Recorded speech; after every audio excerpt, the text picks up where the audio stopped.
Hello to all you marketing professionals and soon-to-be pros. Coming up on today's milestone episode of Marketing Machines and Mischief, advertisers will soon be able to buy ChatGPT ads through Criteo.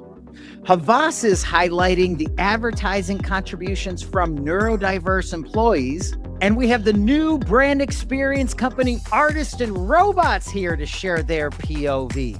If you work in advertising, marketing, or publicity, give us 10 minutes and we'll get you your next $10,000 raise. Here we go.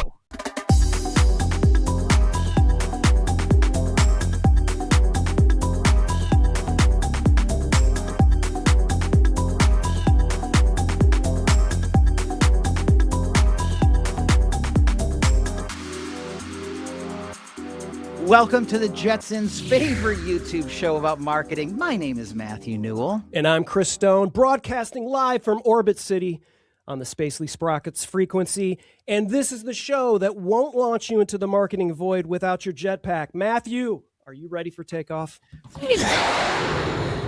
Here's what you need to know from an industry that is embracing both artists and robots to influence the future of capitalism.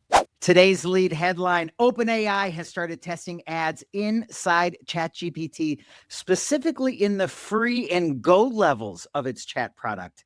Ad tech and commerce media platform Criteo announced it has become the first advertising technology partner to connect its system to a ChatGPT ad pilot. That means that Criteo will let its advertisers place media buys inside of ChatGPT.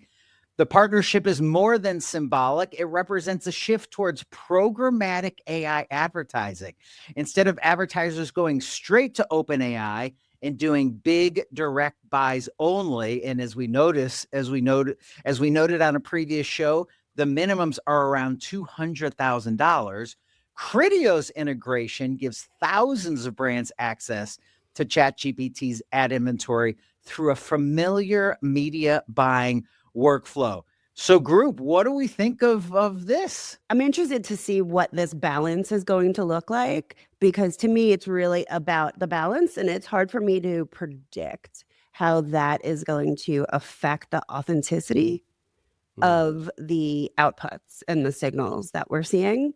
So I'm a little bit hesitant, but I understand the need to monetize. So for me, it's really about finding that perfect balance, because the second we squash the authenticity, we've lost the magic. That's interesting. I think that it's maybe a bigger thing than that. So I think what's happening here is bigger than just another ad channel. If we think about advertising, historically, advertising has been optimized for forgettability. So we have, in terms of media, we have reach, frequency, and all these fleeting impressions. But AI systems work exactly the opposite way. They're optimized for memory. So the moment when advertising enters inside a conversational AI, the marketing stops acting like broadcasting has traditionally, and it starts behaving more like a memory system. So that means that the brands that win, won't just buy media. They're going to be designing how they appear inside the memory of the machine. And this is a much bigger deal than I think people realize. I think there's going to be tremendous brand safety issues at play too, right? Great call. Hallucination is a significant issue when you start to bring in agentic AI in concert working with the LLMs, then you have issues of drift. And when these systems hallucinate, what does that mean, from a brand safety perspective? I don't think the CMOs of the world, and certainly the media buyers and media planners, how does it make good work against hallucination? I think, we have an industry that is predicated on behaving in a broadcasting model in a really specific way. Jason, I'm curious. So, we talk about memory and we talk about future proofing for, our clients and, like you said, CMOs out there.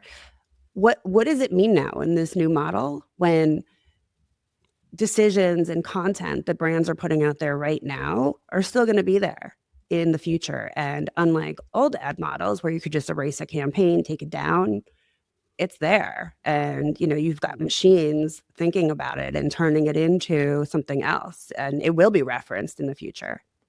Yeah. So, historically, right, there's no memory, like what we were saying. So to your point, like those insights, tend to evaporate.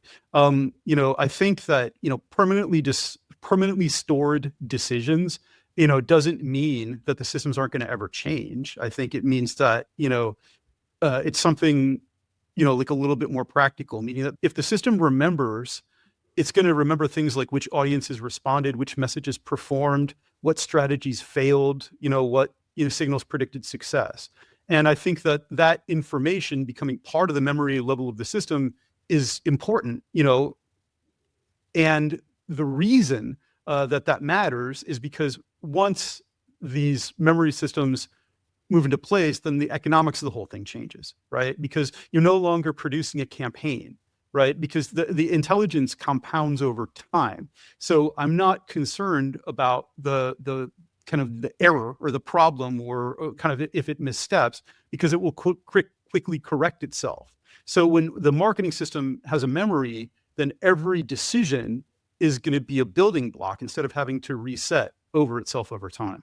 And that's the big difference between, reversible decisions and irreversible decisions. And we don't really think in those terms in a marketing architecture, but you have to think of those terms in an AI-driven marketing architecture.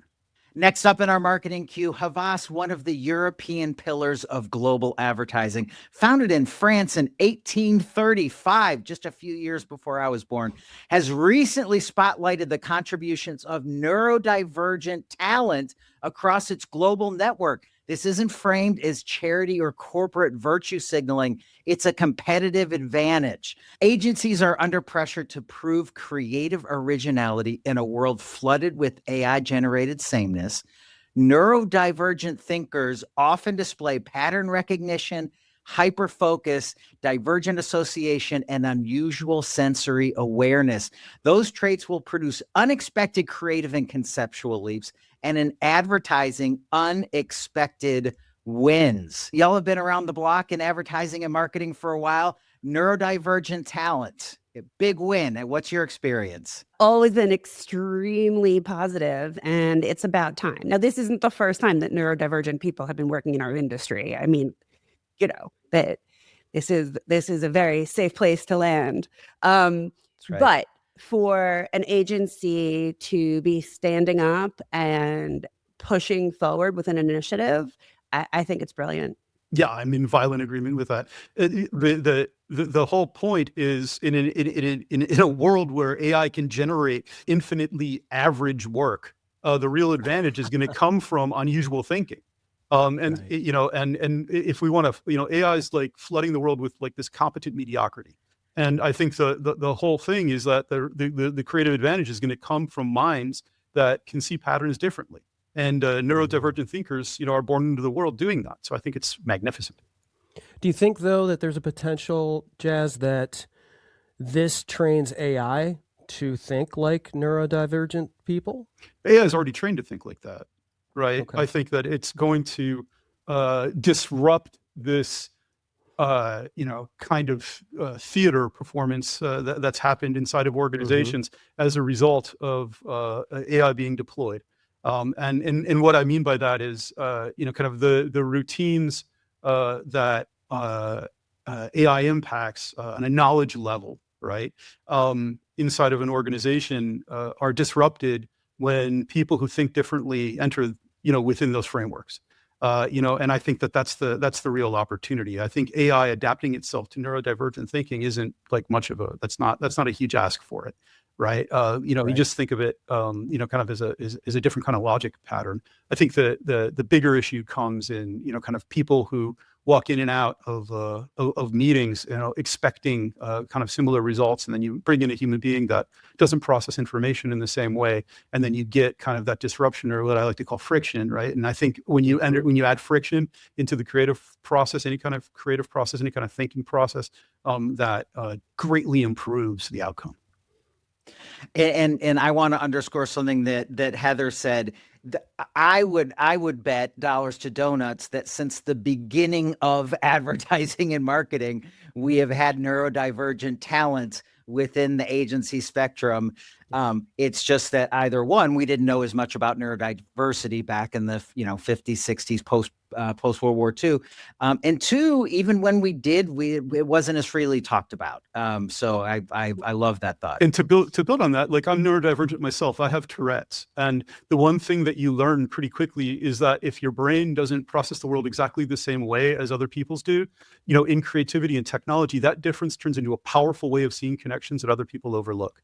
And so I think the idea that people are being celebrated and given the opportunity to exemplify that in the context of this industry is tremendous. Love it. And our final headline, as you have already witnessed, we are thrilled to be joined by the two founders of Artists and Robots, Jason Allen Snyder, we call him Jazz, and Heather Salkin. Their company's raison d'etre is that we're living through the great inversion, a moment when the tools built to serve us are beginning to shape us instead. As automation spreads, brands risk becoming indistinguishable templates, as Jazz has already alluded to. Artists and Robots was created, in their words, to reverse that drift. Heather and Jazz, welcome to the show. Thank you. Thank you so much for having us. I mean, to be fair, you did put out a pretty public challenge. And as Jason will tell you, I might lean towards the competitive side. Next up in our marketing news queue, always got to love someone who's doing something new. So we'll do just that with the opening of Artists and Robots, a new ad agency out of New York City, New York. What I love about this is that the two founders, Heather Salkin and Jason Allen Snyder, maybe it's Allen, I'm sorry if I'm mispronouncing either of those, have worked together apparently for over a decade. And that is saying something in an industry that requires a certain level of healthy tension for best results. And second, they're emphasizing AI efficiency up front, but human creativity in the back. Or, as a dumb like me might say, a beautiful agency mullet. Matthew, I'd like to formally invite Heather and Jason, Alon or Allen, no offense. I hope that doesn't prevent you from accepting our invitation to be our first guests on Marketing, Machines, and Mischiefs. Hey, listen, we may even rename the show Marketing, Machines, Mischief, Artists, and Robots. Yes. In fact, for that episode, we absolutely will. Our format does not account for interviews, and we're going to throw it all out the window just to have you on the show. Just for you guys. So here we are, and we are thrilled to be here. Yeah, Heather couldn't have been more excited when you guys posed that challenge. So, well, and it leads me into the next point. The show was happy to have spotlighted your company's launch November of last year. The immediate, similarities between the show's name and y'all's name and how we're thinking is so similar. So in the first 6 months of any company can be the most difficult. How is business so far? We are actually kicking off today in Cebu, in the Philippines. We are starting a 20+ city tour for, and today is the first tour stop, the first activation. So everything's looking good. So it's just a timely question. So very exciting. Congratulations. Yeah. And at the same time, we have been having some really interesting conversations, and we're about to kick off on some very interesting data-driven projects that are going to significantly change the way that businesses work. We're not allowed to talk about that yet, but we would be more than happy to in several months. Love it. Love it. As we head into the new and uncharted territory of human and computer intelligence, what free advice would you have for advertisers and brands right now? I think that the real opportunity isn't humans versus machines. It's humans working with machines. Computers are, extraordinary at scale, pattern recognition, simulation, all those things. But what people are really good at is judgment, taste, and meaning. And, that's the opportunity. So the best advertising in the next decade is going to come from systems that combine both. Because now, machines can generate ideas faster than humans can evaluate them. So that, the future is going to depend less on creativity and more on judgment. And I would say for brands and advertisers, think beyond generative AI, because that's what I'm seeing when I start talking about AI. I have to take a minute, 5 minutes into the conversation and realize that oftentimes the person I'm talking to is simply thinking about generative AI, whether it be images, video, copy, other types of content. Think about what your real business needs are. And, a lot of times it's not the sexy stuff, but that's where AI is going to come in and make the biggest impact. I love that. I mean, just such an easy playbook is here's where we are as a brand or a company. Here's what our business needs are, and how to connect them. That can be generative AI. That can be a million different things that connect the two. So I love that thinking. That's right. And really that's the philosophy behind artists and robots, right? Because machines can help us see more possibilities, but humans decide which of those possibilities become culture. And, sort of that's the tension between the artist and the robot. Yeah, I just want to underline something you said is that it talked about judgment, taste, and meaning. And I think, maybe just unpack that a little bit more if we could, Jazz, as far as like AI has this, humans still have this. As if you're a human, how can you apply that judgment, taste, and meaning? Again, when people talk about AI replacing creativity, I think they're misunderstanding, kind of what the real shift is. Machines are becoming extraordinary at generating possibilities, and they can test audiences, they can simulate responses, they can explore, millions of ideas. But that judgment, taste, and meaning, are the three things that are going to remain in the human domain. Judgment is deciding, which ideas are actually worth pursuing, and taste is the instinct to recognize what feels right culturally and creatively, and meaning is deciding what a brand stands for in the world.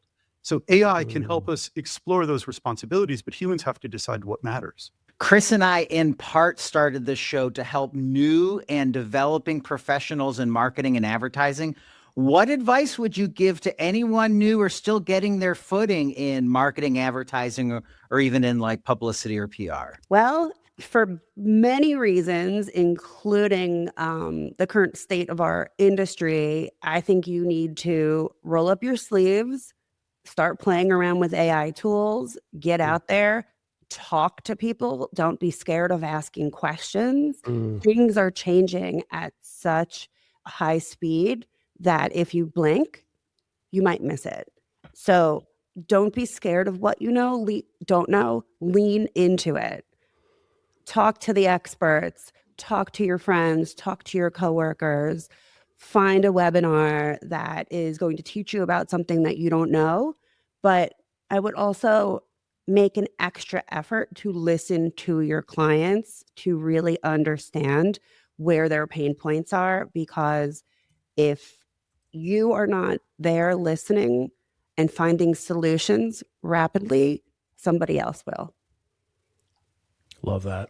It's so true. Jazz? For me, I have a slightly different, kind of take on it, and maybe a little bit more brutal. Because my advice to young people, or people entering the industry, changing into this industry, is pretty simple. Don't confuse production with creativity. Because machines are going to be producing an infinite amount of content. So what is going to matter, as we talked about, is the judgment. It's really understanding which ideas deserve to exist. So if I were starting in marketing or advertising today, I'd focus on three things, to Heather's point, talking to your clients, but understanding people, understanding technology, and learning how to connect those two things together. Because the people who succeed in this industry are going to be the people who can translate between human insight and machine intelligence. Terrific insights. Yeah. And so just to kind of double down on what Heather said, and I'd love for you to chime in on this. I think active listening is so huge. And being able to be in the room with someone or virtually with someone and be able to be a human and have that human to human thing is going to set yourself apart. But what about the person, maybe Heather and Jazz, I'd love for you to chime in on this as well. There is so much happening so quickly. It's like trying to take a sip of water out of a fire hose when it comes to, wake up and there's brand new AI, toasters that can, help you do whatever. And all kinds of great new things launching every day from Anthropic and from OpenAI and all of these things. And for someone who just now has a casual sort of thing and you're encouraging them to lean into this tech and understand it, what if they're thinking it's just too much, right? Where do I start? I don't even understand. I'm just like, I'm using ChatGPT instead of Google, and that's the only thing that I'm doing, but I want to be able to do this. That sort of fear of missing out. What would you say to someone like that? A lot of people, today, rightly so, are feeling overwhelmed, because something seems new, or it seems impossible because every, minute, a new thing's being born, but you can't learn everything, because that's impossible. Right. You have to focus on understanding like a couple core ideas. So again, I think it goes back to understanding how people behave, how culture moves and how these intelligent tools work. Then pick one tool, to your point, if you are using ChatGPT, that's great, break it, learn from it. And then move on to the next thing, because your curiosity matters way more than mastery in moments like this. Yeah, a lot of conversations I've had with friends, acquaintances, strangers is just think about your prompt. Everyone's so polite and they're asking, ChatGPT, whatever tool they're using, for an opinion. And then you've got these systems that are like racing to get you a quick answer and show you that they've thought and like, boom. But, you don't need to be polite. You can say, here's my question. I want you to take more time and think harder. I want you to run your answers through these specific filters and prove to me on a scale from 1 to 10, what, how likely these answers are to be helpful and accurate. Mm-hmm. Yeah, that's great. That's great. And it's like that's such an eye-opening moment for many people. Yep. Like, so it's like how my mother used to treat me. So I need to be like my mother. That's how I'm going to do my prompts from now on. Well, I mean, I think, Chris, and to your point, I think the people who are going to succeed in moments like this are going to be the ones that remain curious instead of intimidated. I think that's what it comes down to, and you have to kind of get beyond that and embrace not knowing, but in a methodical way. So you have to make your new habit curiosity. If I could highlight anything from the conversation so far, it really is that idea of curiosity, because it doesn't matter actually where you are in the industry, on the account side, on the creative side, even in the HR side, like that core curiosity will take you so far in this business. And especially if it's wired into your DNA, like a lot of us, it's something that is actually a very joyful activity. That's totally correct, because it's not going to be the people who know the most that are going to go the furthest. It's going to be the ones who stay curious the longest. Yeah. And you just read the bump. That's the bumper sticker on my car.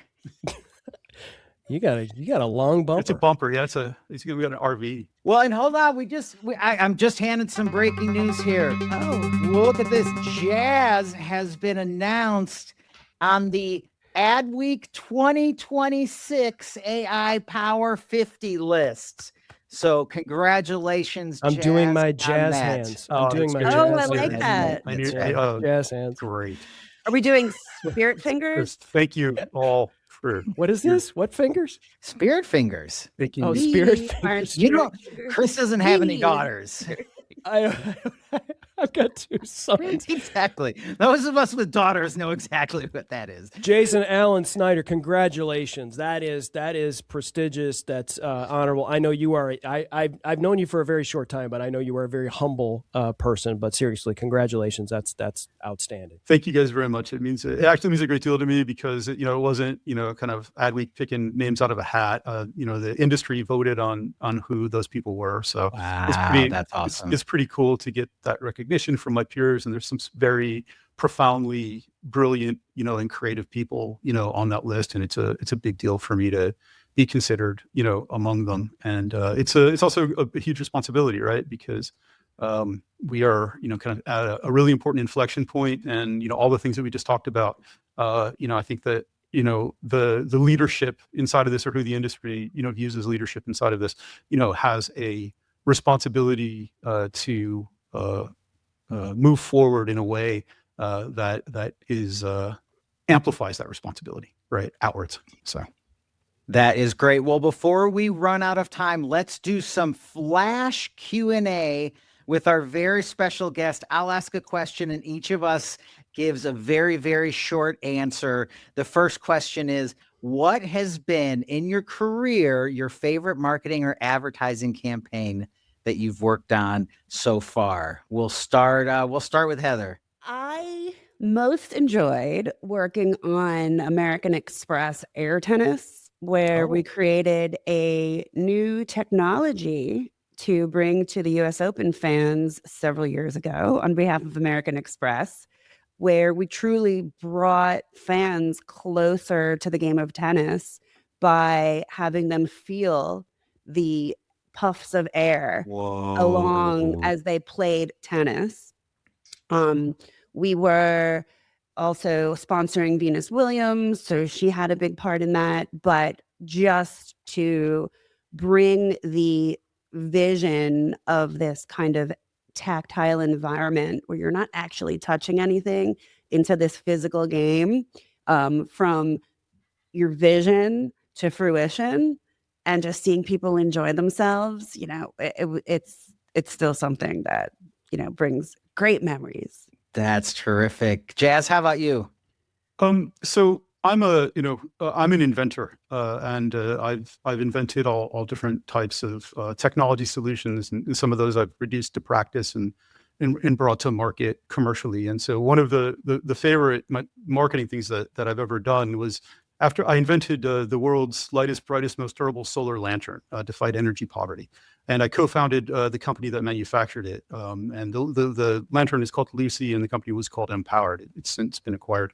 But it wasn't just the marketing, it was the product itself became the story. So, there's millions of people all over the world that don't have reliable access to electricity, and they use this product. And it was distributed through NGOs, all over the world. So to me, like, the best marketing happens when the product becomes the narrative.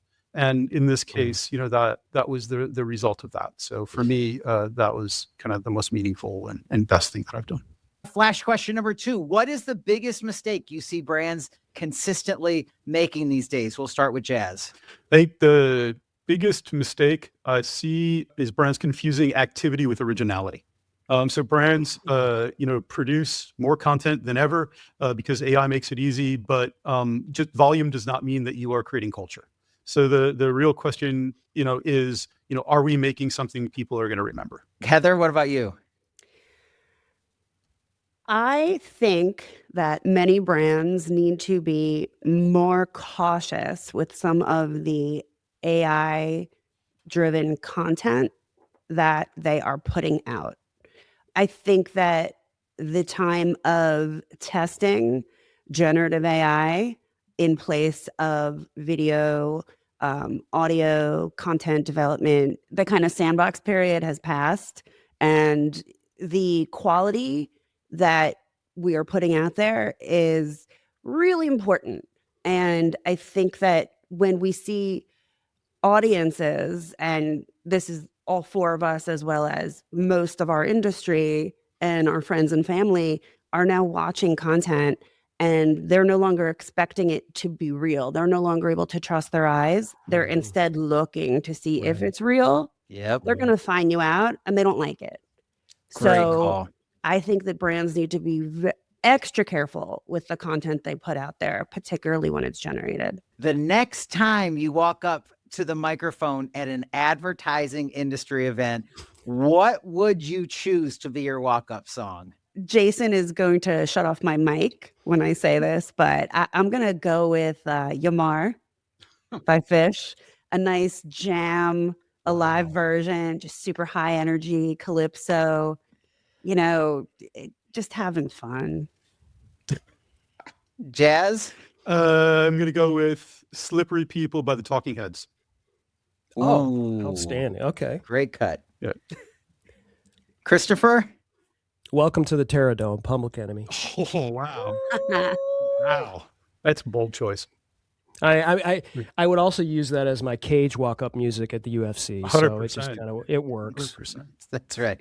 Well, I'm gonna go with Playboy Cardi has a song called Evil Jordan that is unbelievable energy. So everyone will have to check that out. So now one more thing before we wrap it up. Let's play the marketing over-under game. We're going to change the format a little bit today for a simple over-under. So global advertising, total global advertising this year is expected to surpass $1 trillion for the first time ever. Who is taking the over or the under on $1 trillion in the calendar year 2026? I'll start this one.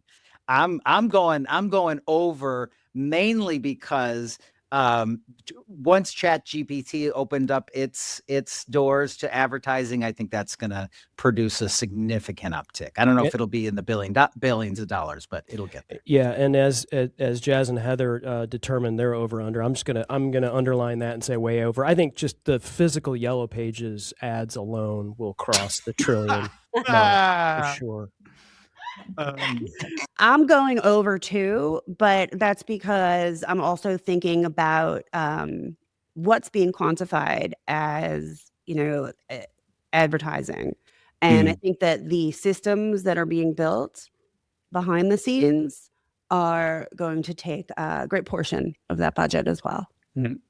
I take the over for a slightly different reason. I think that, AI is just going to make advertising so much cheaper to produce, which means that the companies are going to spend more, not less. So the industry gets bigger, but it also gets, far more machine driven as a result. And that's all for this week's Marketing, Machines, and Mischief. We want to say a very special thank you to Heather and Jason from Artists and Robots. But before you go, please click the subscribe, smash the, don't smash, just lightly touch the bell so it dings, and the thumbs and all that stuff that all these algorithms throw in front of you because it helps us. But before you go, we have a little lesson learned. And before I get to the little lesson learned, I want to invite Heather and Jazz back for their 1-year anniversary. It is an open invitation. We would love to continue to watch your progress. That's right. We would love that. I wonder, can we clock in on where we're at with that 1 trillion at that point? Ooh, that's a great idea. Love it. Love it. Love it. So our little lesson learned this week: when wise and seasoned veterans say yes to coming on your show, you say yes, yes, yes, and thank you, and you wish them eternal success. Thank you, Jazz. Thank you, Heather, and we will see all of you next week. This is great. Thank you. Bye.